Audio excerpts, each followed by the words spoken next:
Hey guys, it's Q. Welcome back to another episode of The Ride. So for this interview, I had the absolute pleasure to sit down with Coach Tom Gravante.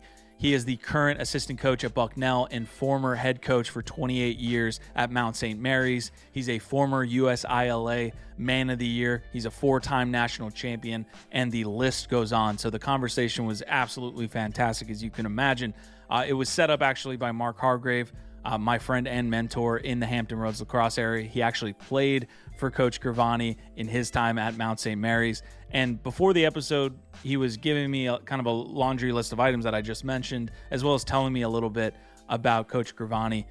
And honestly, Coach just surpassed all of that talk and more. I mean, you're talking about a national championship in each of his years as a college player, and didn't want to talk about any of the accolades, didn't want to talk about any of it, frankly, himself. I had to really pull it out of him. It was all about the players. It was all about the team. It was all about kind of the larger things that get lost when you break down the inside the lines game. So really a fantastic conversation. We dove deep into things like their games at Virginia when they played number one, Virginia in the national quarterfinals, I believe. As well as beating number 14 at the time, Richmond, which was a fantastic discussion, but really just getting to the root of the individual and a guy who is very clearly loved by all of his former players and just how he became a great player himself. So it was a great and fantastic conversation. Hopefully you find some value in it and enjoy the ride. All right, guys, welcome back to The Ride. I'm happy to be sitting here for an awesome conversation, some late night lacrosse talk that we're going to have. Happy to be sitting here with Coach Gravante, current assistant coach at Bucknell and former head coach at Mount St. Mary's. Also in the house for his return journey here, Mark Hargrave. Happy to be sitting with you as well, Mark. But let's bring in Coach Gravante. Thank you so much for taking the time. I know you're getting your boys ready to play in this spring season, so you guys are making your way into preseason now. Coach, how are you doing today?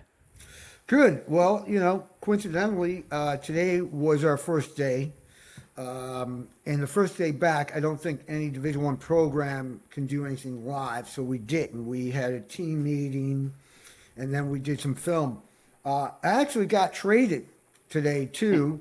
I knew it was coming, but head coach Frank Ferraggiaco, who is a college teammate of mine 1 year behind me at Hobart, brought on Matt Kerwick. And if you know Matt Kerwick or you want to know about him, I'll give you a real quick background. Matt started out at, I think, Geneseo, ended up at Hobart at one time, then Georgetown, then down to Jacksonville. I think he was back up to Georgetown and then at Cornell, right?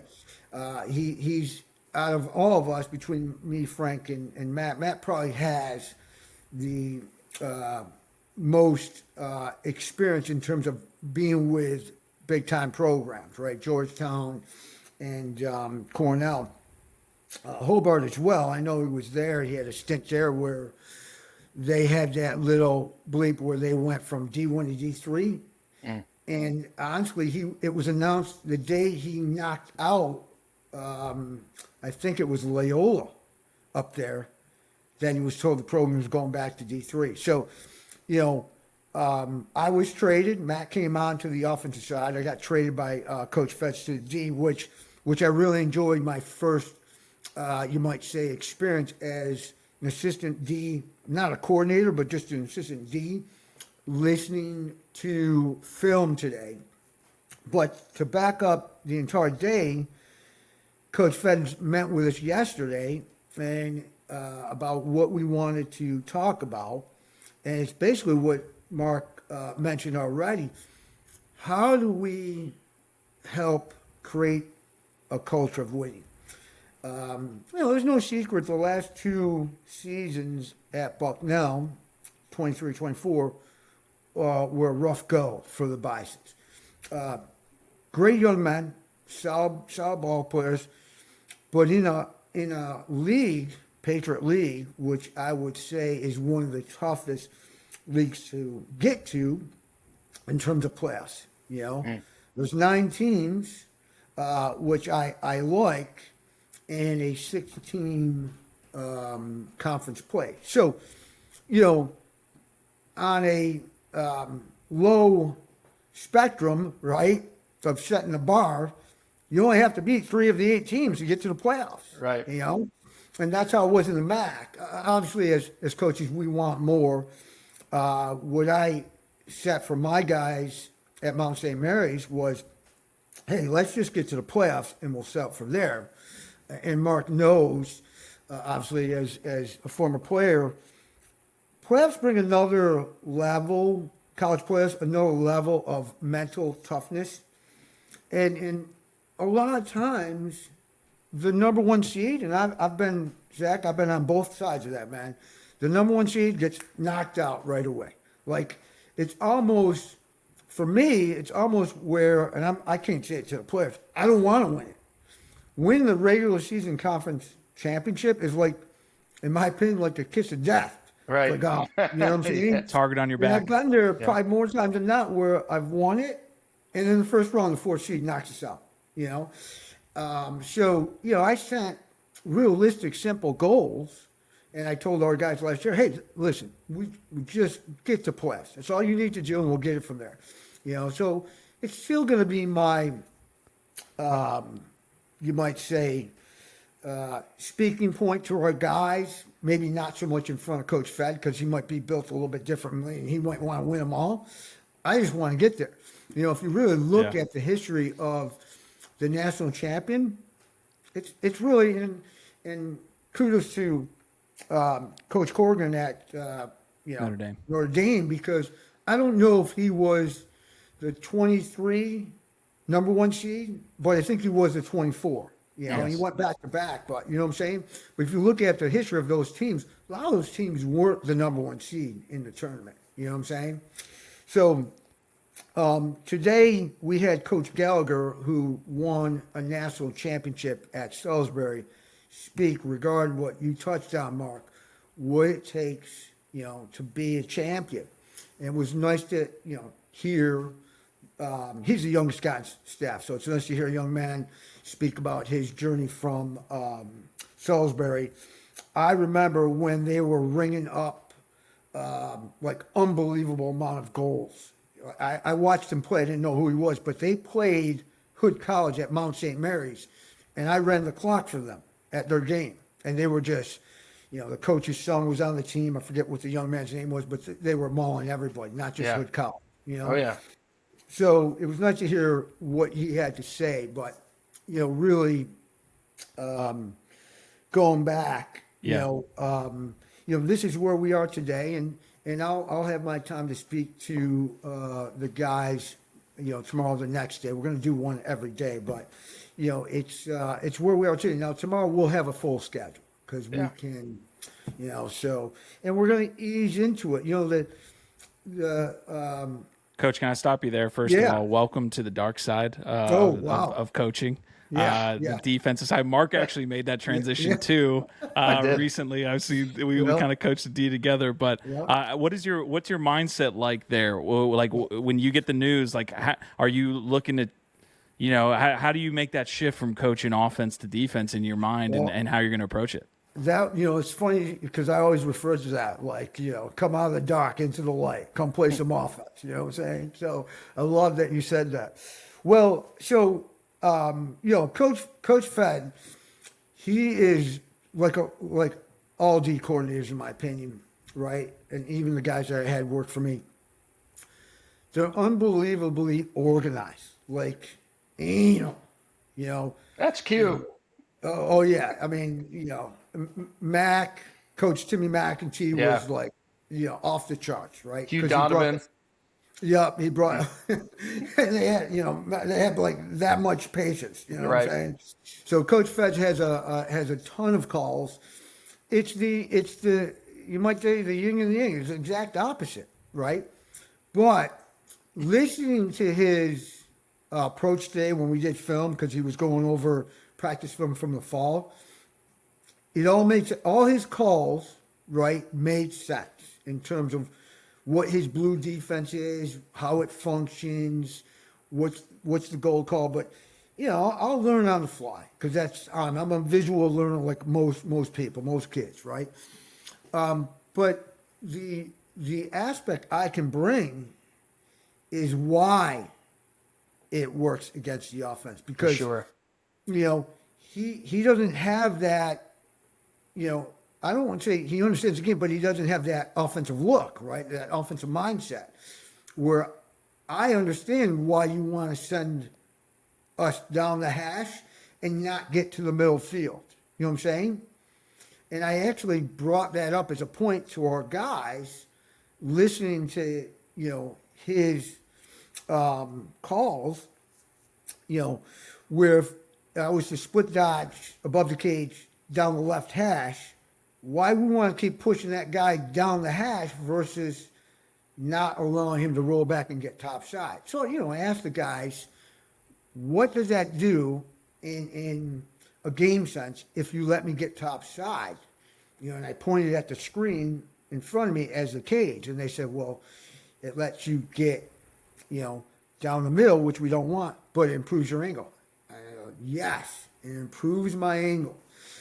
So, that I don't know if they really see.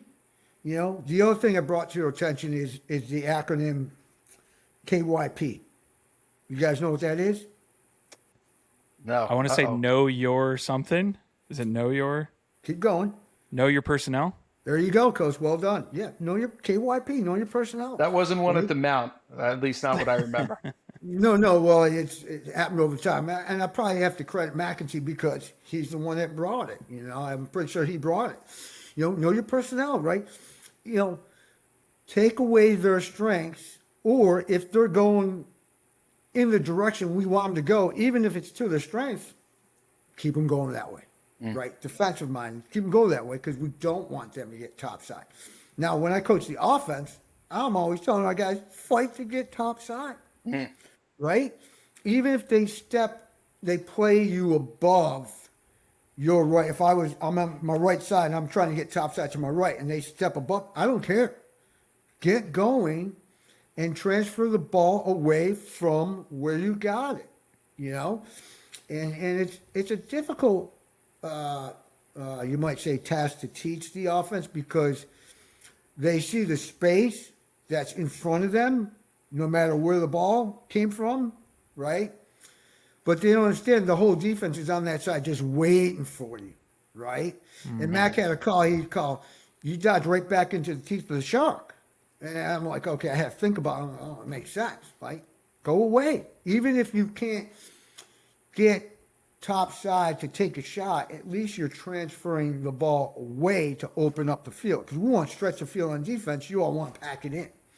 And so those are the points that I can bring to them so they understand what the offense is really trying to do and why defense functions the way it does. So it's quick for me to learn because I get it. I just got to learn the gazillion calls that Coach Fed has. I mean, he's got a bunch of them. Yeah. But I love it. Yeah, I'm interested in kind of, how Bucknell is going to play on both sides of the ball. I want to spend a little bit of time there before we make our way into yourself as a player. I mean, you're fantastic. Like the accolades, I was just reading down a list. I was like, this never stops. But I do want to bring in Mark Hargrave as well, who I'm going to intro you guys in the beginning in the intro. But for those of you that are making it here, maybe you missed the intro. Mark actually played for Coach Gravante, and that's how all this got set up. So, Mark, again, welcome to the show, man. I was promised some Gravanteisms as well. Boy. So, we've been on a text chain with about 30 different guys who played for Coach Gravante, and when I threw that out there were so many guys that could not wait to get on the Gravanteisms, and Timmy Walsh, who's known to Coach Gravante, had the best one, and that is be the hammer, not the nail. That's one of my favorites from Coach Gravante. There are some, if we're going to keep it a PG podcast, that we don't have to say, but that are some of the best ever. But although Coach Gravante before we came on air made fun of me, he made it sound like he played for me, not I played for him. How old I look. Looks right like now. that. But I could tell you from hundreds and hundreds of guys, and I mean that literally, that played for him at Mount St. Mary's. He was like a second father to all of us, and he taught us so much about life and so much more than just lacrosse, and how to be tough, how to compete, be tough, and not give up. And I grew up with a great dad, two great parents. I love my father, but he was a bookworm, not much of a sports guy. But Coach Gravante taught me how to be tough in life, not just on the field, but off it. So I'm happy you guys invited me to be on this, because I wouldn't have missed it for Coach. So Appreciate it. Thanks, Mark. I'm humbled by all that. I mean, back in those days, I'm not sure I could be so much of a dad, having not been married, been a kid myself. I was more like a big brother. You know what I'm saying? And you guys, I mean, Coach Zach, I got down to Mount St. Mary's at 26 years old. I had it with the business world. It kind of kicked me out, and went back down there to do my MBA under a guy that was a senior at Hobart when I was a freshman, Dan Whalen. He brought me in, worked for him for 1 year.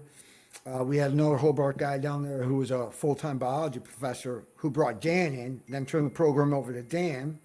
Dan left. Guy's name was A.J. Russo off of Mark's neck of the woods, Long Island. He came back in, and then in my third year, which was my final year of the MBA program, I don't want to say won the job, but I actually was offered the job and stayed on board. The fact that they made it full time. I really never got into the business with the thought of being a college lacrosse coach. I was just so disappointed with the business world back then. As a baby boomer, right? That there was nothing to do. Mm-hmm. So I went back to school. Most coaches get maybe a master's in education, and if they don't make it in college coaching, they can go do it at the high school level. I ended up with an MBA and really want to do what Mark does. I'm so proud of what he does. That's what I want to do. I want to go into pharmaceutical sales. And I actually built a lacrosse camp that Mark worked at up to where it was really feasible. Between Hank Jancik's Top Star, right, which was one of those recruiting camps, and Dave Cottle's Top 205. I'm like, how am I going to compete with those two guys? So I built a fundamental camp for 10 through 17-year-olds, and we had a ball. I enjoyed that. I was a lot, that was the type of camp coaching I wanted to do. But, going back, I started having some success with young men, and the camp was growing. It was a nice income. It was a great place, the area, to raise a family. So I moved forward. But once I made the commitment that, I was going to do this, I really had to step up my game for the guys, because, when I got down there, they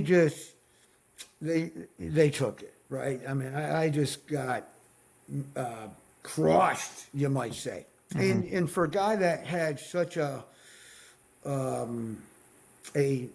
history, right, of winning, and I mean that humbly, that was like, I've never been on the backside of that, playing, fortunate enough to play at West Jenny, right?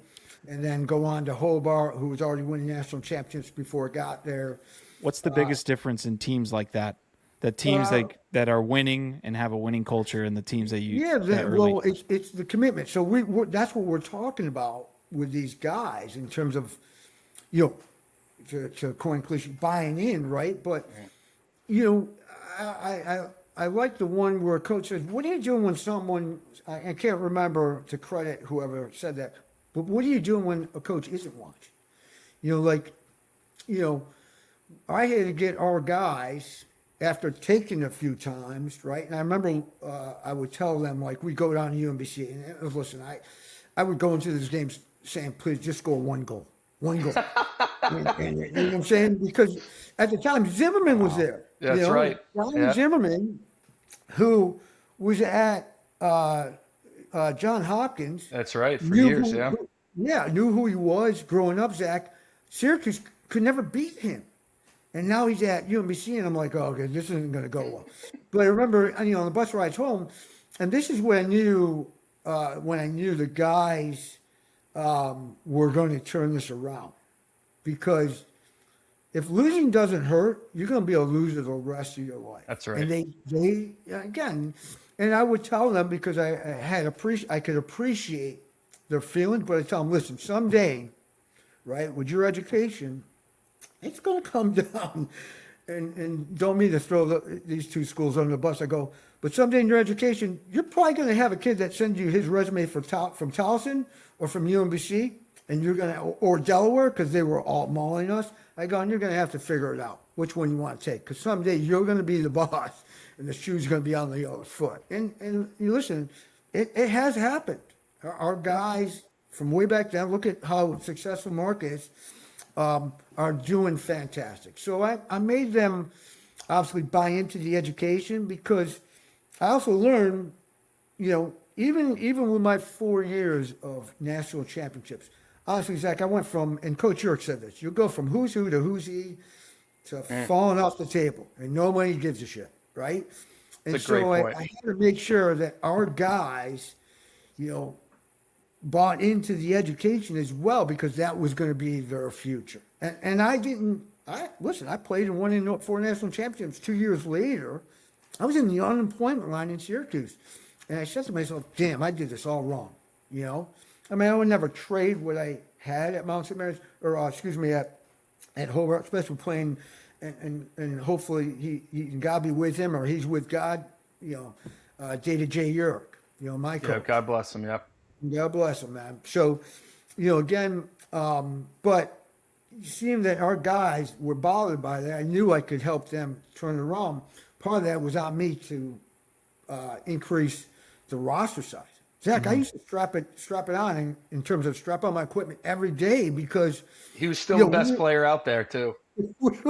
We had 26 guys, right? 13 could play, another 6 of them were bodies, and 3 of them were like pylons. I got to strap it on, and it worked out. I talked to some other guys in the business. They were doing the same thing. Now that it's really boomed, nobody has that problem with players, which is fantastic for the game. Did your recruiting philosophy change over that time? Were you looking for a certain player early on, and then as the game evolved, you looking for a different player, or how did that work? And also, if you could fit in how you recruited Mark, that would be a great story. I'd love to see that. I think I've developed in terms of how to be more efficient in a recruiter, but not so much in what I'm looking for. One thing I always believed is that you have to have, in my opinion, you have to have a lefty on sack. You need somebody over there that can sling it, just because the game's full of righties, and I kind of saw that last year. As much as I wanted to get a lefty on tack, who was a very good high school lacrosse player at St. Mary's, a kid named Will Hopkins. He was one of our best middies and one of our best clear middies. So I understood Coach Fett's point, but we had 3 righties, but none of them really had a good enough left hand, in my professional opinion, to shoot it. If we came down on a traditional fast break, right, hit the point man, throw it down, or skip it over, and same thing with, a 5-on-4 slow breaks. We need somebody over there, so, I always looking for lefties, because way back then they were difficult to find. I mean, there was a lot of righties, but you really had to search. And some of those kids probably got scooped up quick. I had a lefty in Cage. He was 6'4" and gained weight during the season. Mark would tell you that. So that was trying to figure that one out, but he wasn't coming out. And my best defenseman, Pat Fick, right? That's right. Yep. I couldn't put a short stick in his hand. Coach, am I right to say my class, that 2000 class, was really your first full recruiting class? I know the year before, talk about God bless guys in heaven, Steve English or Jorgensen, Jamie Price. I know that class was smaller. Was my class, I think we had 20 to start. Remember that? We had a lot of guys. Was that your first real full recruiting class down there? Probably was, picked up, Dougie Thompson as a transfer, That's right. And that ended up with Jeremy Lichtenberg as another transfer. I mean, absolutely. I was going after some guys to help our experience, trying to get some of these junior college guys to come see us. I mean, Jeremy played at Herkimer. Herkimer was untouchable back then. I mean, those That's guys right. were going big time, but we managed to pick him up. But yeah, you're probably right, Mark. And a lot of you guys remember some things that I don't from way back then, But I knew I had a beef up the roster, so we could do more continuous full field stuff. You know what I'm saying? Sound familiar, Coach Q? Yeah. Yes. Yeah, you know what I'm saying? And then disguised conditioning. Like, lacrosse players, funny is, you put them on the end line to sprint them, they're like, oh, no, like, really? We're going to do that? Well, that's what you do the entire game. So, Coach, you taught us what the word disguised conditioning meant, and guys will run hard and run themselves into shape. So recruiting is, trying to find, certain guys, such as lefties and righties, right, for certain spots. Looking at their compete factor. I'm a West Jenny guy, Zach. So, and under head coach Mike Machera way back then, discipline and stick work was it was non-negotiable. Like if you couldn't transfer the ball with either hand by the time you got to your freshman or sophomore year up there, you probably should think about another sport to play. It was that competitive, And I'm still that way. When I go out and I recruit guys, I'm really looking for those guys that can transfer a pass with their offhand. The college game is bigger, stronger, faster. And you're going to be scouted. So if you're a natural lefty, that defense is going to do all they can to send you to your right hand, So, I haven't really changed my philosophy and what I'm looking for, but I need to learn how to do things quicker, Coach, can you talk, though, not to go back too much to go over something again, but if you could talk a little bit about that 99 season with us at the Mount, and Zach touched on it before, you're a guy that won all the time in high school. You're a guy that won all the time in college, probably even more than high school. Then you come to a program that was not strong, when you took over the Mount, it was, up and coming, but you built that squad, that 99 squad, a team who had never beaten Fairfield ever, a team who had never won a conference title. So we beat them for the first time, and we beat them for the first conference title. I mean, what was that like for you? I mean, I know, some of the stuff is hard to remember all these years, but do you remember what that feeling was like, even though it was different than winning a national championship in college and different from playing at the top tier high school program probably in the country at West Jenny? What was that like for you? What were your memories of that team? Well, I think that was the year we brought Hugh Donovan on, right? Yes, that's right. Hugh was a Bucknell grad, Zach. He played up here for a living legend. I just saw him yesterday, Coach Sid Jamison. Yep. And Hugh was like 6'5", typical, like I said, defensive coordinator, played defense. I remember him playing against me. Wasn't overly fast, but he was a big, mean guy, like scary, right? And he came on board, and he did an unbelievable job. His approach wasn't great, in terms of with our guys. They all wanted to, probably do something else with him. But he ended up not making that game. He had those guys so well groomed that we ended up beating Fairfield, which we had never beaten, at Fairfield, and he got stuck in traffic. And we ended up beating him. What we beat him? 8-7, Mark? We did. Mm-hmm. Yeah, unbelievable, So, and I always knew that defensively, games are won, even though the offense most of the time gets, because, they scored a lot of goals, right? But I learned that at Hobart. That string of national championships were directly related, in my opinion, to a lot of good defensive play that would start the party going, the transition going, man. And watching those young men play back then, remember, they were some of the meanest, toughest kids around. No doubt about it. I thought my brother, when I left the house and went to Hobart, was like, hallelujah. I don't have to deal with John anymore. 4 years older, and I never had a chance. And I had to play, Jack. I went up there, there was a dozen Johns waiting for it.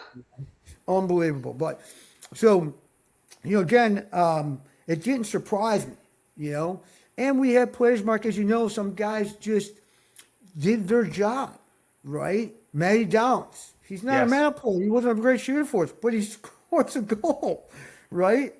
I remember it. Yeah. Yeah. So guys played within their strength to help the team. You know what I'm saying? Right. And you got to have those types of players that fit the puzzle to make the culture what it is. We had that at Hobart, So, that's a great memory, and it was a built memory, right? It took some time. We got through some lumps and bumps and bruises, and you guys came on board. I often said, it was God's way to get even with me with all the games that I was blessed with winning. And now how's it feel? Now I'm seeing it from the other guy. I'm like, oh man, this is a tough go. You got to even out that ratio a little bit. Yeah, Coach. man, it was crazy. Well, Coach was right too. Even our freshman year, which I think was an okay year, not bad, 97. Mm-hmm. We went up against those UMBC teams, and it was. I think that was my first college game ever. I think it was like 23-4. I mean, we were even that Fairfield game that first year, Coach. I think it was like 11-6 or 11. We always played them okay, but we knew we had a little ways to go. But you and Coach Donovan and all the guys, nobody believed that we could win that year except for us. You guys instilled that in us, and that's what it comes down to, right? Yeah. I always say, listen, I can give you the answers to the exam, but you're gonna still fail if you're not willing to put them on the paper. You know what I'm saying? Right. And again, I saw it last year, even with these young men. I tried to do the best I could. I told them back in the fall, because I watched once I was coming, I watched every game, to try to learn some of their players. And I never asked a young man to change. Like when you ask somebody to change, hey, Zach, you got to change. That's a little bit offensive. People get offended by that. What I'd ask them to do is develop, right? You got to develop. Because I pointed out Colgate in the conference. In 2023, Bucknell beat them at Colgate. I watched the game. It was like, and Colgate wasn't great. And Bucknell was better, but not one of the better teams in the conference, right? In 2024, we scrimmage Penn State. We battle them, right? Colgate goes to Penn State, or Penn State goes to Colgate last year, if you guys remember, and beats them. You know what I'm saying? And then, like, okay, well, we'll see if they're for real. Next game, they beat somebody else, right? They changed their program, quote unquote. They developed. They obviously must have did something in the fall to lead them to where they were in the spring. They made changes, either in culture or approach and how they do things. And I actually sent that to one of our captains this morning, that, what the definition of insanity is. Well, that's what you're going to get if you're not willing to make some changes, and those changes will lead to development, which will lead to, in my opinion, better lacrosse, So, I'm not one of the best offensive minds in the country. Trust me, there's guys out there that could put it. Matt Croak's one of them. Just listen to the young man speak. I'm a guy that understands that if you can't do certain things right, it doesn't matter what kind of scheme. You could have the holy whatever scheme, right? But if you can't catch and throw, you're not winning. We can't move to the next step. You always used to say that. That's right. Yep. You know what I'm saying? Yep. So, I started out with teaching guys how to not execute a scheme, but play the game with the fundamentals, which will help them execute the scheme. And if you really break down any Division I game, I don't know if you ever really watched the game, and I bet you'll see like 85% of goals scored in a game are off a broken situation.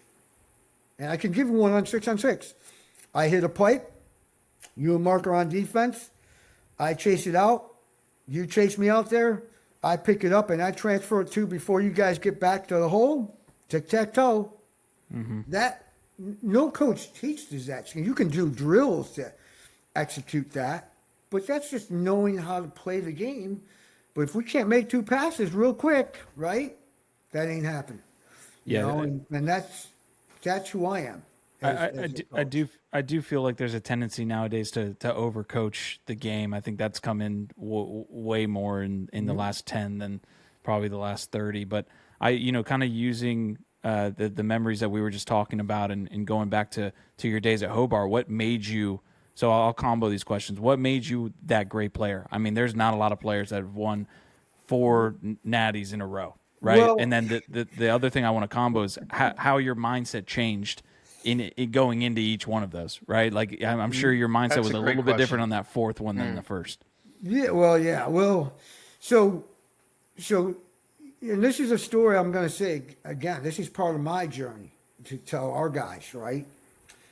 So in 1980, I was a high school freshman.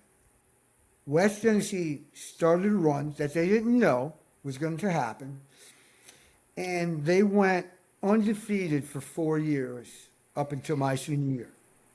Last game of my senior year. We actually tied Sewanca, which is off the island. Now, Zach, I don't know where you're originally from. Mark knows Sewanca's a Long Island team. Oh, yeah. Who set the New York State and maybe the national high school record at 91 consecutive wins, right? So I was blessed in that aspect, but I ended up losing the last game of my high school career at Hofstra University, which, nothing against coach up there, what's his name, Tierney. I despise Hofstra because I lost, So here we are. I go to college, angry a little bit, right? And my first game of my Division III career is at Washington College, right? That's how they did. Syracuse would play UNC, we would play North Carolina, and try to set the standard or tempo from there. Because if you beat that, you're probably you're in the front to stay on top, right? Well, we have a 50-game winning streak in Division III, right? And don't you know, we go down to Washington College, and former head coach at Navy, Ricky Solt, rips us for 5 and the game winner in overtime. And I'm like, again, this happens to me, right? So now we managed to win, and now I'm a senior at Hobart. And preseason, right, Inside Lacrosse has a whatever story come out, and the title says, "Is this the year Hobart loses it?" And let me tell you, that was like poking the bear for me. Like, I'm not, this has already happened twice. 3's not going to be a charm. I'm not letting this happen, right? So naturally, I had, some momentum going mentally, and the game at West End was taught so well with fundamentals of discipline and of course the intelligence of knowing where to push the ball in transition, how to catch it through, all that stuff, right? That I was able to get on the pace of the college game, because even at Hobart, obviously they played faster than I did at West James, but because I had the skill, I could get on board quicker than some of the other freshmen. Right. And didn't really break the lineup a lot. Broke it enough. I mean, we had 2 All-American seniors. One is Mark Van Arsdale, who was with Dom Stargy, and now he's at Loyola. The other one is a young man, older than myself, but Tommy Grimaldi. Tommy was 6'2", 225, man. He was built like a truck, So we had a kid off the island, Ray Gilliam, and if you've ever seen the 1986 game, Syracuse at Hobart, Ray. I wanted to touch on that one. I've watched that on YouTube. Yeah, show Coach that goal he made. I mean, he was an unbelievable lefty. Coach Desku's younger brother, Jeff, was covering him as one of the best body guys, defensemen in the country, and Ray beats him on around the world, right? To the upper corner, going this way to the cage. It was crazy. I was behind. I saw it all, but with the old sticks, kid. Old kids, not sticks, with the yeah. new sticks. That's right. No, Old technology. I knew I wasn't going to break the lineup. I just wanted to help. Sophomore year broke the lineup, ended up being a starter. Junior and senior year was a lot different. Of course, I played the role that the team needed me. Junior year, we needed a complete attackman, right? That could dodge, carry the pole, feed with either hand. And the fact that I went to school with John Zolberti, if you ever knew him, Zach, right? We developed a John Zolberti stick, So my senior year, I needed to score goals. We had a 4-time kid named Billy Miller, ended up being a 4-time All-American, and he was a freshman sensation. So I played the role of scoring goals, But again, it was a great time in my life, and I really credit, like I said, my teammates. Yeah, I had a great career. I won a lot of games. I had a lot of luck on my side, but we had an unbelievable run with a lot of good players that were tremendous leaders, tremendous young men. You know what I'm saying? And that's kind of what I'm going to try to, share with our guys in terms of what it takes to win. What are you doing when a coach isn't watching? So I don't want to get in front of Mark here. Mark, if you've got any good questions, please feel free. The only one I want to kind of touch on real quick was, I had a couple questions here, but what was your kind of go-to move as an offensive player? What was your thing? What made you great, essentially, other than being a great team player? I can tell that comes through very clearly, that you're all about the other guys, but you certainly were a great player in yourself. So I'd love to hear what made you that great player. Well, I think that, in fact, I know, but I credit a guy named Chris Ware, who was, I wrestled, Zach, from my 8th grade to 11th grade. And then I quit after my junior year because I'm like, what am I doing here? And I had a nice career, but I wasn't playing that at West End going into college. You know what I'm saying? I wanted to win that a state championship. But Chris was a kid that I really looked up to as a kid ahead of me, senior captain. He was our best wrestler, fit, could jump rope like a boxer. And I watched him lay on the ground on his back and snap himself to his feet without pushing off the ground. And I realized that was tremendous core strength for someone to do that. And I'm gonna share my nickname growing up, believe it or not, was Meatball, right? Because I was I was a PNR meatball, right? I wasn't outrunning anybody, and I needed to make a change in my life, right?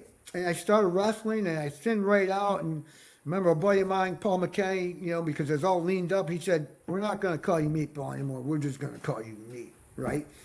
So, but I learned from Chris, in terms of how great his core strength was, the jumping rope, and I started naturally jumping rope, which quickened my feet, right? I was working on my change of direction, my hesitation, right? I played football growing up. I wasn't really outrunning anybody, but if you wanted to grind out a few more yards, if I ever got loose, you could change your speed, do that little stutter step and maybe get a few more. All of that, those sports, right, and the things that you learn transition to lacrosse. So, I had some go-to moves, right? They have names for them now. You know what the Z dodge is or the hesitation? Yeah, I had that move. They just didn't have a pretty name for it back then, right? I had the split dodge or the crossover dribble, right? I had the split run and roll type of move, but hence the key was I had good feet. I was balanced on my change of direction, and I could stop and start quickly to get that body separation on the change of direction, to free my hands, to put pressure on the D, right? To either early slide and dump it or make them pay. Coach, another thing you did so great, and you taught me this. I'll get into another fun story for my freshman year, but when your ability to get into a defender and then step back. And that's something I know that it was so paramount my freshman year that you got into my head was you have to create separation, right? Even if you can get into a guy, you gotta step back and get separation so you can feed the ball, right? Or redodge.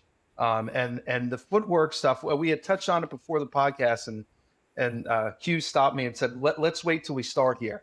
I said before the podcast, although, you obviously didn't invent lifting and nutrition, I still think you're one of the first guys back there in the mid 90s to really put a huge emphasis on what are you eating during the day? What are you drinking? Are you lifting weights? Keep your body, keep yourself healthy. And that was just, again, I'm not saying it wasn't around when we were in college, but you were a guy that really put an onus on that, which I don't think a lot of I knew a bunch of guys who played in college, and they didn't have that much emphasis on it as you did. So I think that's something that really stuck with me. One quick story, my freshman year, I remember we were practicing inside. We had just got back from Christmas break, and I was having a rough go of it. I also came from a okay high school program to now a Division I program, and I was having trouble throwing and catching and moving my feet. Coach Gravante took my stick and probably threw it about 40 yards and said, "Put down your damn stick, go grab a jump rope and jump rope the rest of the night for practice because you suck right now. Your feet suck. So go improve your feet or you're not going to play here." And I think I might have told you this story a couple times before, but that was, something that I had never heard from anybody before. And had never even thought about anything like that, right? It was more reactionary. Coach Gravante I think was really on the precipice of a lot of this, footwork stuff that you see now kids do all the time. They pay thousands of dollars for it. He concentrated a lot on the weight room, the footwork, the nutrition, sleeping, things like that. So I have to give you credit for that. Again, I think you were a pioneer with that. We're making it part of every single day of your life as a college athlete. You're absolutely right. Which brings me back to my recruiting. So when I'm looking at guys, I look at hands, feet, and hips. If they can turn their hips, right? And I listen to, a lot of D guys will understand that more than the offensive guys. I trained our guys, right, myself, by working on the cage. Like, it's really difficult to run around the crease without going in it, turning the corner, right? Which, I used to do when I did little youth camps, right? I would have the little guys run as fast as they could around the crease, and right there you would see who's got good feet at 6, 7, 8 years old versus guys that had to catch up. Because the guys that could do it would stay on it, right? The guys that couldn't do it you'd see them go wide and all come back around, right? And part of that too is their body strengthening. But, now it's like you said, Mark, there's so much out there. But yeah, and, I like for our guys also, right? If you don't have speed, you got to know how to bring contact on the dot. Now, as defensive guys, right, we're always saying that. Now, I can join that side and say, hey, we're always saying that, right? We want to bring the fight to them first. Well, I was trying to tell our offense, pick a fight. They're going to do it. I want you to do it first because if we hit them first, we're going to knock them off their base. And if we can maintain ours, we're going to get to the ground, right, going to the cage that we want versus them pushing us outside of that shooting angle, So, a lot of that has to do with weight training, foot speed, foot organization or coordination, and now there's a whole sports medicine. Oh, yeah. Yeah. And guys are making big time money, so, again, I think that was beauty back when I grew up. Like, you played, now it's kind of sad, right? You played the sport that was in season. So in the fall, you played football, right? In the winter, which I wish I played hoops, honestly, Zach, over wrestling. Might have been a little bit taller, maybe a little bit faster, but because, I suck weight, right? And then in the springtime was lacrosse, and baseball. But, now when I tell parents, man, don't do that to your kid. Let them throw every ball you can throw at 'em, right, or kick at 'em. And then settle it from there, just so they grow and develop as athletes. But yeah, you're right, Mark. That's a great point. And I in your case, he had great stick work. He just didn't have foot speed. But we can get away with that if he knows how to hide his speed with contact. Now, I watched you and I sent you that clip from a guy who played at St. Joe's. Yeah. You have that game. Yes. I think it was our senior year.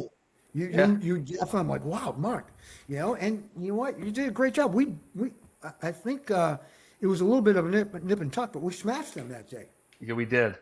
And I always tell Q and I always talk about that. I was definitely a role player, but it was I got so much out of being coached by you and then playing with the guys that I played with. The other thing I'd like you to touch on, Coach, and I know it's hard, one of the things that I admire so much about you as a person, and I told this to Q this morning, you can talk to guys like Rick Beardsley, Mark Millen, all these guys that know you, big time names in lacrosse, right? Dom Starzy, I remember talking to after we came and watched you guys play them when Owen was a little guy. They all have the same thing to say about you, just a wonderful guy and a guy who does things right, a tough guy. One of the things I'd like you to touch on is, you used to say that to us back from 97 through 2000 when I was there for those 4 years. And then you went through your battle with cancer. And it made all of us realize that although we already knew you weren't full of it when you were telling us all this stuff about life and lacrosse, you proved it to the whole world what type of guy you were and how tough you were and how you fought through it. Can you talk a little bit about just your journey and how that, relates to what you talked about in life about, not just playing a sport, it's about everything else as well. Well, yeah, that and I appreciate that, Mark. Absolutely. I mean, that was obviously a tough time in my life. I think about every once in a while that journey and how much that my body had to tough through and how mental I need to be. And then really I credit, faith, family, and friends. And as a team, you were also my friends, But I also think my journey as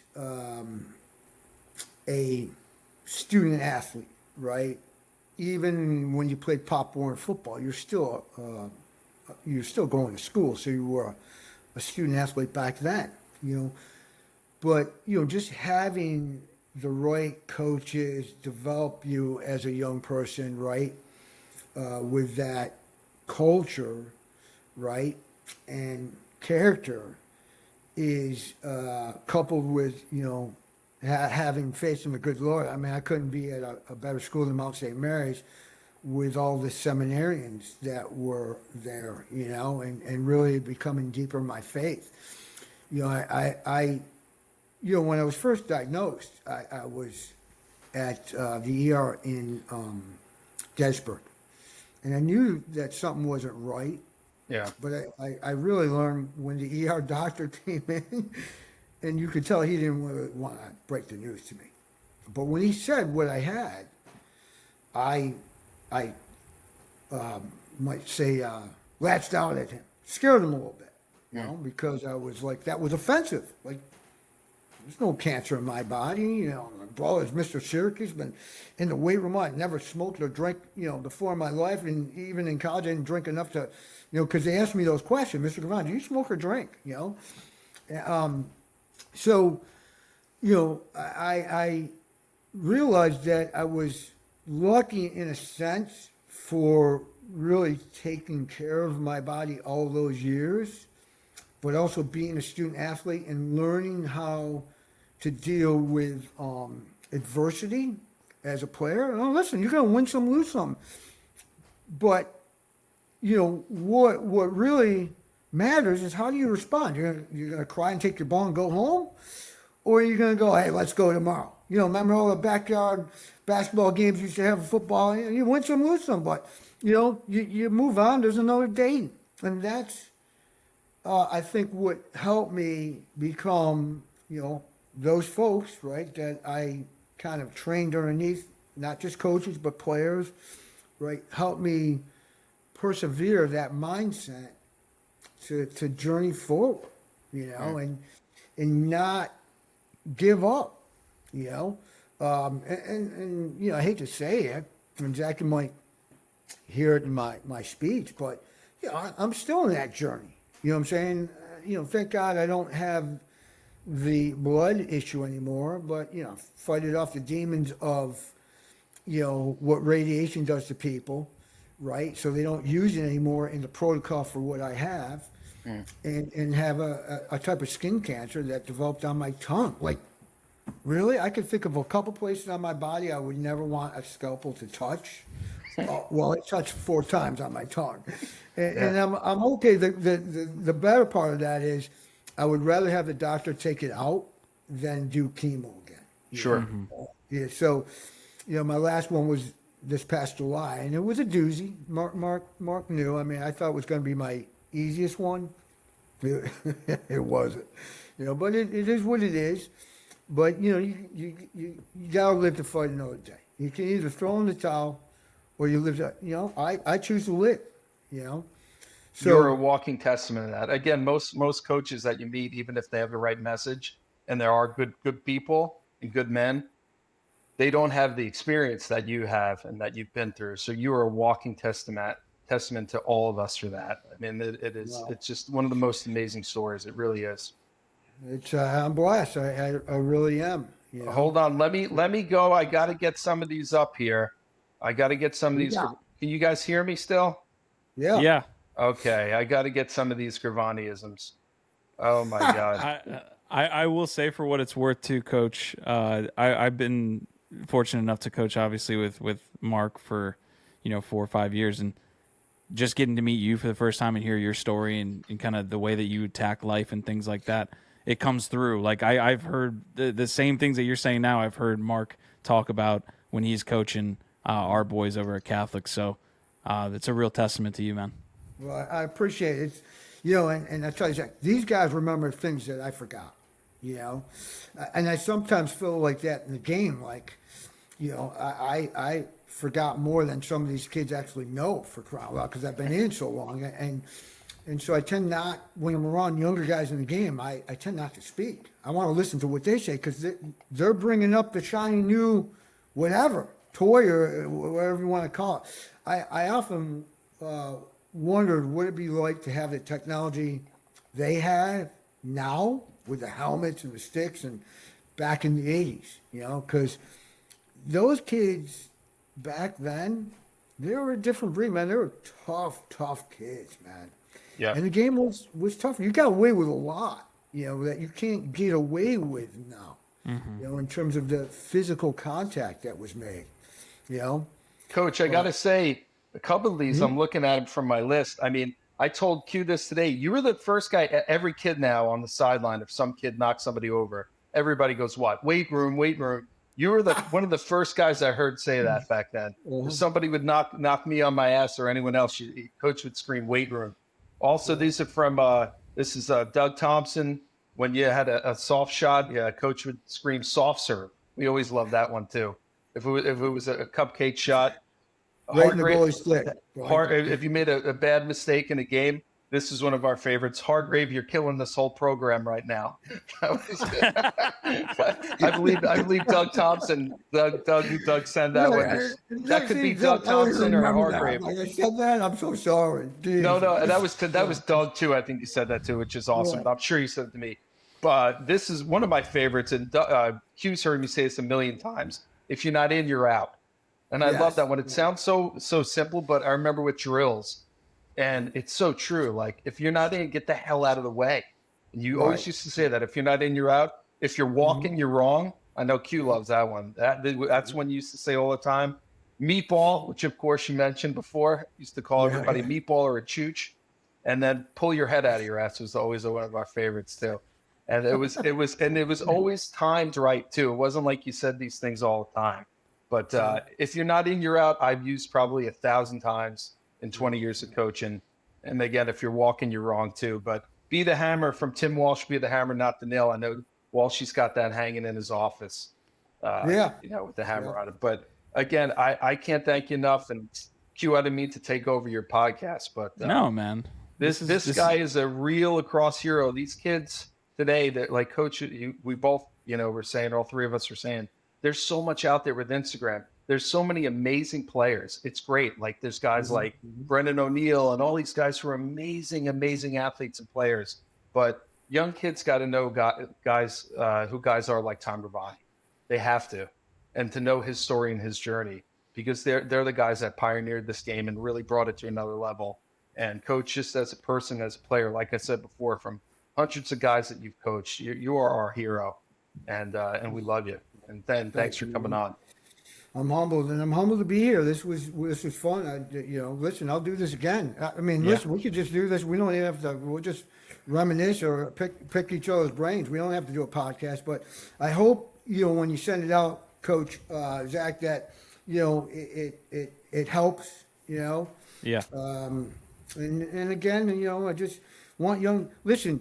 You don't all have to. I know kids want to aspire to play in Division I.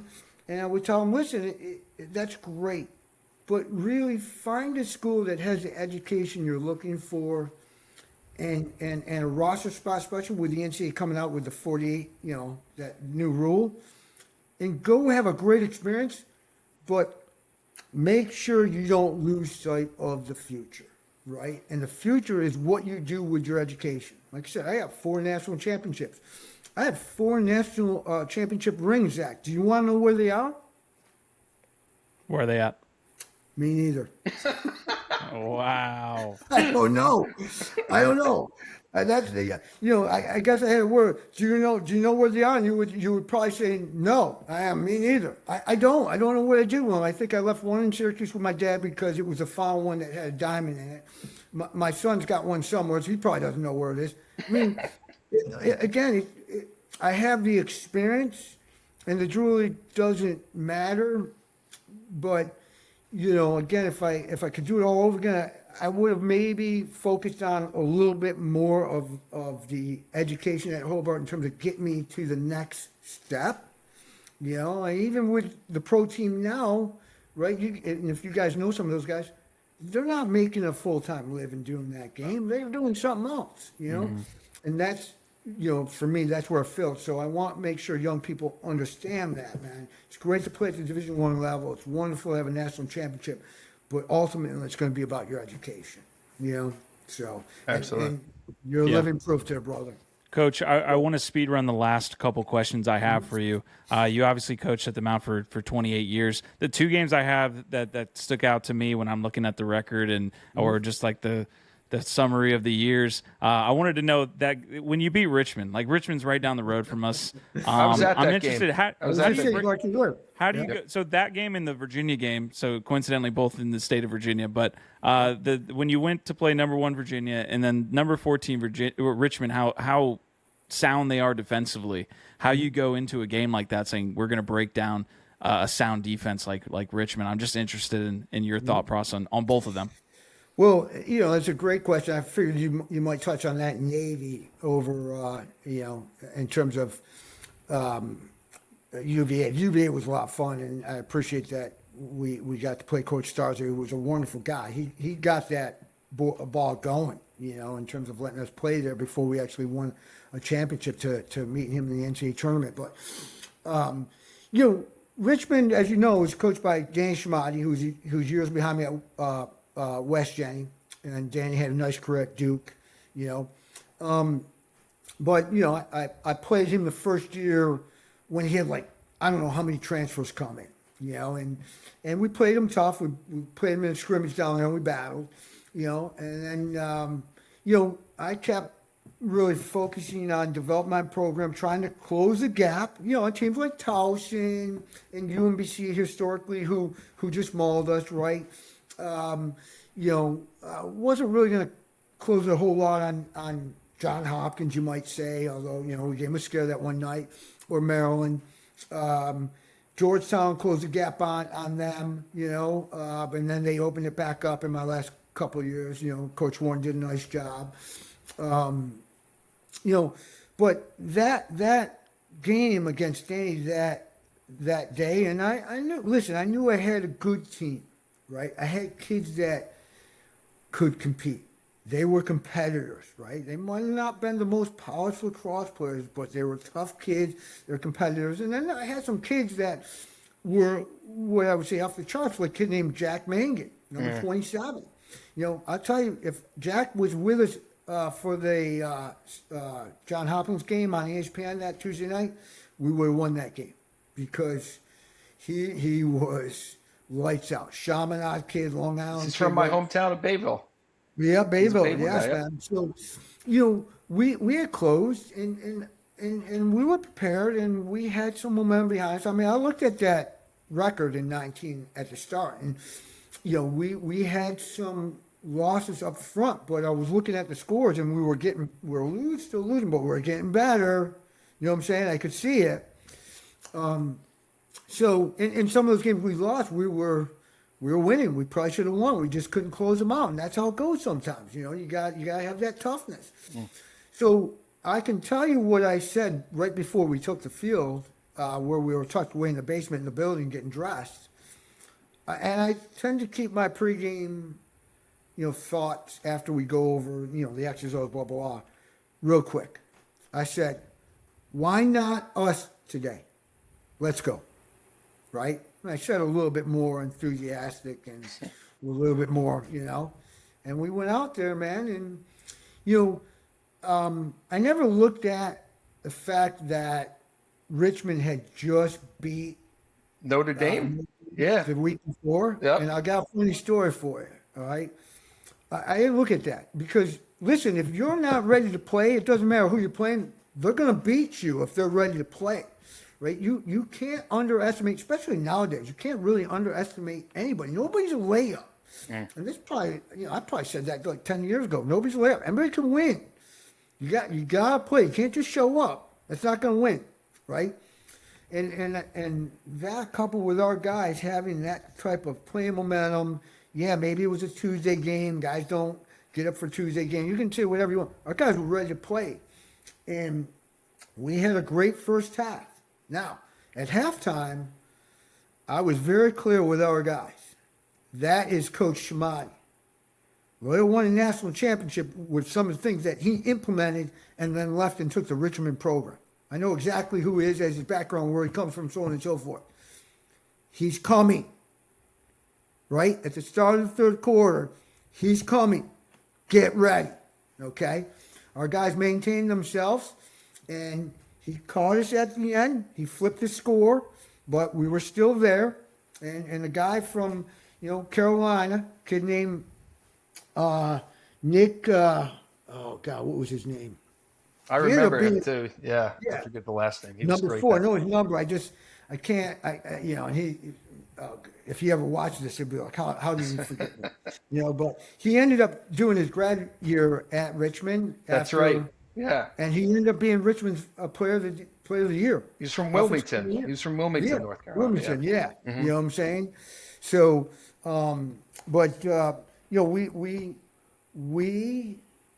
maintain ourselves, and, bad things or breakdowns happen to Richmond at the right time for us. Like, they blundered the shot at the end. We outlet the ball. And nobody covers our best attackman, who doesn't have great feet. He's not very speedy, but he's got a hell of a shot. And he ends the game. Like it's a mistake that they made that our guys were lucky and smart enough to capitalize on. I said to myself, as the ball transferred up to him and I'm watching nobody slide to him, I said to myself, you better slide. You better slide. He scores too late. And game over, right? But that was that game. In terms of, if you're talking about the playoff game against Virginia down there, playing number 1, yeah. That and that's how it goes. I mean, my professional goal was trying to win, and in hopes that we would get sent to Syracuse, and we didn't because the NCAA does it for budget reasons. Sure. So Shorter travel. Which, listen, I love going to UVA. And it's beautiful down there. Coach, at the time, Coach Stargy, Coach Van Arsdale was there. It was great to see him. They always treat us with such kindness. I got a chance to play them twice. Once, in the year my son was born, right?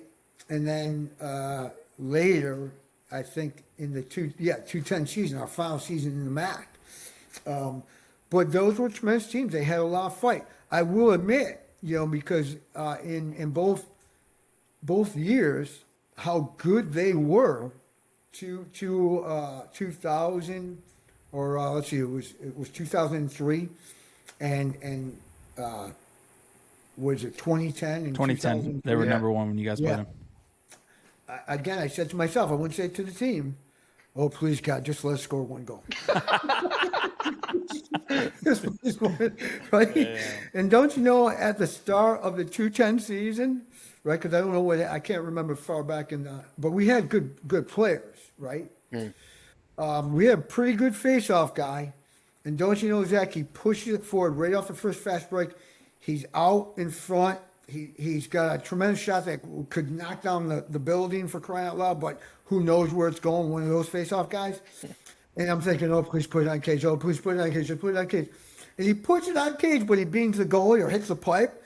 And of course, I'm not, I didn't show a lot of emotion, but inside I was like, damn, So need those. We ended up playing a good game. We lost in both games. I mean, that 2003 game is what put us on Starja's schedule because he was so impressed. They said, Tommy, come back. You're so close. It's a great game. Come on back. We can't do it in 204, but we'll put you on the schedule in 205. And what I like about the guys in this business, especially guys like that, I mean, that's another living icon. I grew up knowing him, who he was as a player. He would come to Emmitsburg. Who would ever think that University of Virginia or Maryland or whomever, they all came. Even Dave Petramano said, Tommy, I don't need the game. This is what Dave told me. He goes, I'm going to do this for you because it's going to help your program. What coach says that other than a guy from back in the 80s? I'm not sure coaches like that would function nowadays, but he knew that game was better for me than him. And God forbid, right, I beat him.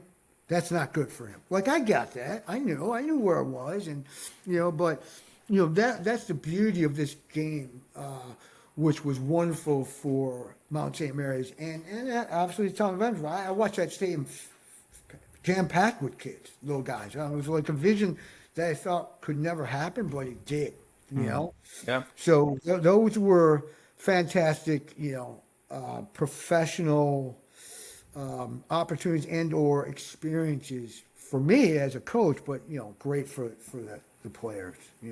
I've got thank you for taking me through that. That's exactly what I was hoping for when I formed those questions. Mark, any last things? I got two lightning questions, so two quick questions that I ask every guest here. But Mark, I'll let you get anything in there before. I do just want to get Coach's opinion on this 48-man roster. Oh, I'm still learning it.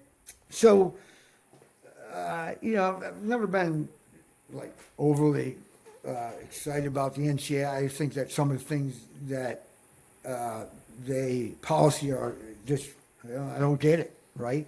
And I'm not going to say what they are. I'm just going to leave it at that. But I'm not sure it's great for the game.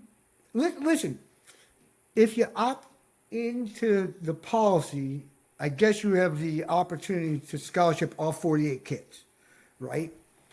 I'm not sure that's going to happen with schools like even Bucknell, which does in terms of their endowment is way of another level than the Mount. It's not going to happen.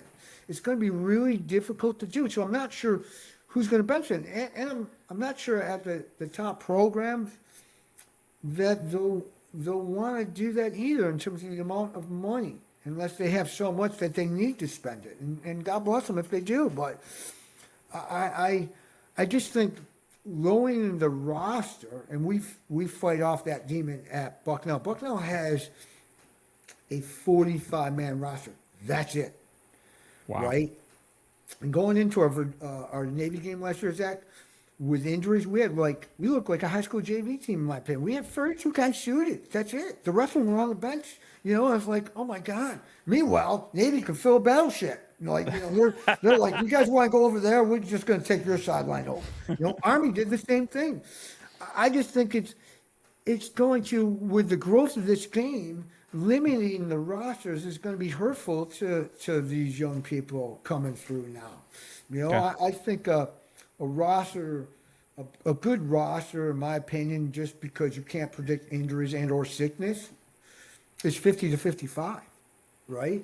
And now, you're gonna if you opt in, you got to go back to 48. For us, that would be a benefit at Bucknell, but I don't even think we're going to get that just because of the Title IX policies. We have football, So I'm not crazy about that, and I'm not really sure that there is benefit. Yeah, if there's money to be spent on 48 guys, great for their families, but I'm not sure who's going to actually have the money to spend in 48 full rides. I'm more excited about junior college not counting, and you can have 6 years of NCAA, right? Those are two different things, Junior college is not part of the NCAA, so if that happens, great. That's going to give guys. That's a great point. Right. But they're also saying, I think it's 6 years to play 5 now. You can play 5, and that might pass. So you can play 5 years of college, a college sport. So, that coupled with the junior college, hell, guys might be graduating 28, 29 years old. I'm saying, like, with red shirts and medical waivers, I mean, oh my God, it's like the quarterback for Utah. If you know who that guy is. Rodney Dangerfield back to school. Yeah. So I don't know. I don't know how great that's going to be. I don't want to limit. I'm trying to fight to get more kids on our roster here, and so is the head coach Frank Fedorjaka. But I don't want it to hurt the growth of the sport at the youth level, so kids can have, a journey. So what's the other question? No, that was it. And we'll see how it plays off. The quick 2 lightning questions that I had, Coach, that I ask every guest is what is your favorite drill and why? And then I can ask you the second one after that. So my favorite drill. Well, I tell you what, I kind of like the 5v5 continuous drill. Have you guys ran that? I know that Coach Schmati loves that drill, and it shows because, when he came to Bucknell last year, there was a lot of fun transition goals that he scored. I can tell you that. But you got to have the numbers for that, in terms of, we couldn't really run it at Bucknell. And though Frank wanted to run, we just didn't have the numbers. So I like that drill. How does it? Can you break it down very quickly? Yeah. So you got attacking D at each end. You put middies of each team on both sides, right? And so the rule is offense, defense, out. Got it? So if the team here is going that way, right? You throw them the ball to start. These middies are already in, right? So we transition to probably a settled somewhat of a 5-on-5. Okay. Right? Now, remember, so they go down, right? Remember, you got 2 groups of guys on each side, 2 middies, right? The offensive middies will shadow the defensive side. Do you understand? Mm-hmm. And their attacks at the other end. And the D guys are already in the hole because they just got done playing offense down there, right? Okay. So, but they're on each side. So that team goes down, offense to defense out, right? The guys that just play offense, they got to run back down. So it's not necessarily a slow break, but it's yeah. Okay. And the ball is outlet to one of the sideline offensive guys. Do you understand? Yes. And so if those guys on offense don't get in the hole and the ball is outlet ahead of them, that creates the uneven situation. Now, those offensive guys that play down here go to the other end, right? They're out. Got it. right? After they play defense, and I only allow one shot. And or if you transfer the ball and hits the ground, it's over. We get another ball. So you got to get. You can't let your goalie in the cage throw the outlet unless he makes a save, because it slows the drill. If you have more goalies, say you have 3 goalies, you put one at each, or four goalies would be ideal. You put one at each end. They do those kind of outlets to keep the game or the drill moving faster. Do you understand? Gotcha. So it's almost like a quicker hamburger cue. Yeah. That's almost where I was like a faster hamburger that we do. Yeah. Right. Yeah. It's called 5-on-5 continuous, and I really like that drill. I forget who I learned it from. Okay. But I also have another one that I like. It's called 6-5-4-3. Because think about it in college, especially in college, your face-off kids get kind of jaded. They don't get a lot of unless we scrimmage, and a lot of teams don't do a lot of scrimmaging. You know what I'm saying? So we set up a full field situation. It's a face-off, right? But the winning face-off guys and that team, except for the losing face-off guys, go to a quick 6-on-5. So if I lose, I break off right away, and a ball's rolled the other way for me. I pick it up. I got a 4-on-3 going the other way. And that gets wing play in, right? You're getting some uneven situation at both ends. I really like that drill. All right. Teaching early offense too. That's good. Yep. Yeah. And then your face-off guys are getting work. Yeah. So what's the other one? And the last question that I have, and then we'll wrap up the show here, which has been fantastic. I ask everybody. Usually offense, defense. I'll give you the offensive question here. It's overtime. 30 seconds left on your side of the ball. So you're attacking now. You call timeout. Or maybe you don't call time, but in this example, you've got a timeout. What are you telling the boys, and what are you kind of saying to them, and then what are you kind of doing from an action standpoint? 30 seconds left. It's tied to win the game. Yeah. So I want our guys to buy into sharing the ball, right? Playing in the offense, right, or playing within the offense, right? I'm not sure a lot of overtime games have been won. I'm sure there has, but majority maybe not, in terms of a one and done. One dodge, one move, one dodge, one shot, game over. I mean, it's great if that happens, but I think that you need to really get the part start, share the ball, and really look for that one shot, either crease finish or somebody blows a cover and there's a skip to a big step down, right? That's what I'm telling our team. Go out and execute, share the ball, right? Let's not just settle for a shot. Let's get the best shot, And, I'm a big fan, of making sure our guys know, listen, let's shoot, right, away from the goalie's hands. Right? Let's try to put it low and away from his stick, off his hip, from underneath the shoulder to his kneecap around there, Seeing that, hit it, So I don't want them to overthink, because I do want them to go and play, but I just want them to go out there with the mindset that we're going to share the ball, and if we can get an assisted goal, that's how we want to win the game. Now, in the Richmond game, it didn't happen, but they did leave our they left them open. I told you what I said in my head, like, oh, that's not good, So sometimes that's how it goes, That's a great point, though. With 30 seconds, I think a lot of young kids, especially even college kids, think, okay, we got to go. We got to go. We only have 30 seconds. Something's got to happen right now. And you're right. That's actually a pretty long time to have the ball. So you can make something happen by sharing the ball instead of just dodging right away or being nervous with it. Yeah, that's playing offensive. Now, listen, shot over the end line, call a timeout. We got 10 seconds left. Sure. Well, the defense probably going to go in zone. If they don't go man to man, then we have quick hitter plays to see if we can, get something going. In 2010 when we beat Siena, right? I had a play set up. It never got there. It went underneath, and Andrew Scally, Mark, who's going in the Mount St. Mary's Hall of Fame, who's one of the most dynamic players that I've ever had the privilege to coach and witness, right?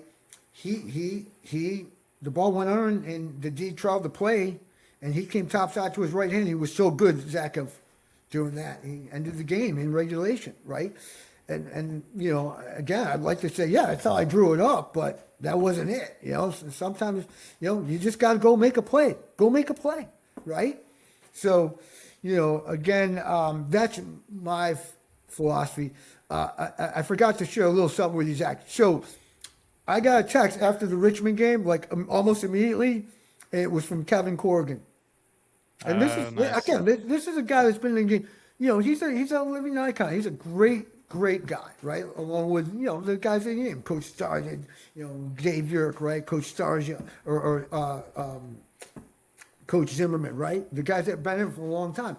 He texts me, he goes, Tommy, great win. Doesn't make us look good, but great win, buddy. How great is that? You know, I never think like that.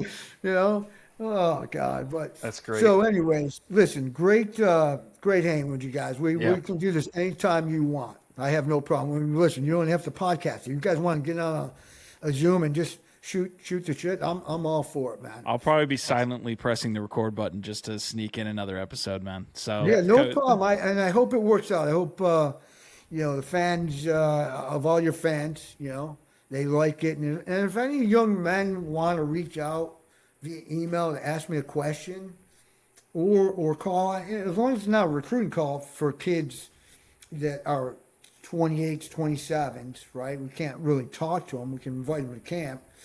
You know, I'll speak to young men as long as it's not a violation. You That's know what I'm amazing. saying? I'm not that type of guy. Okay. You know? Okay. Coach, Awesome. I appreciate you so much. Guys, we've had Coach Gravante on, Mark Hargrave as well. Thank you for setting this up again, Mark. This has been a fantastic combo. But Coach Gravante, thank you. You're welcome back anytime. We will have you back. Thank you guys for tuning in. Thanks, Coach. We for love this you. episode of The Ride. All right. Thanks, Coach.